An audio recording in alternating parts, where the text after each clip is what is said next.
Museum முறுக்கு படத்தை recreate பண்ற மாதிரியே இருக்குங்க. என் காலேஜ் ஃப்ரெண்டு ஒருத்தன் 2 வருஷம் அவன் கூட படிச்சேன். நான் பார்க்க சின்னதா தான் இருப்பான், என் ஹைட் கூட இருக்க மாட்டான், ஒல்லியா இருப்பான். நான் சுள்ளான் மாதிரி இருப்பான். ஆளை பார்த்தாவே இவனா அப்படிங்கிற அளவுக்கு இருப்பான். ரவுடி மாதிரி, ரவுடின்னு சொல்லக்கூடாது, கொஞ்சம் தெனா விட்டா அந்த ஏரியா ஸ்டைலில் இருக்க மாதிரி அவர் இருப்பான். இப்போ காமெடி பேசுறான். மியூசியம் முறுக்கு படத்துல லாஸ்ட் செகண்ட் ஹாஃப்ல பார்த்தா ஆதி சென்னை போவாரு. அப்ப காலேஜ் டைம்ல ரவுடியா இருந்தவங்களா அவங்க கொஞ்சம் அடங்கி போய் குடும்பத்துக்காக ஓடி இந்த கஷ்டப்பட்டு இருப்பானுங்களே அப்படியே இருக்காங்க.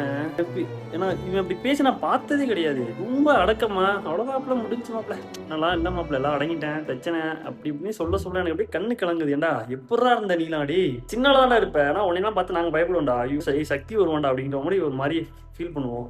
வாழ்க்கை விடுறாவா, பார்த்துக்கலாம், எல்லாமே ஒரு இடத்துல மாறும் தானே.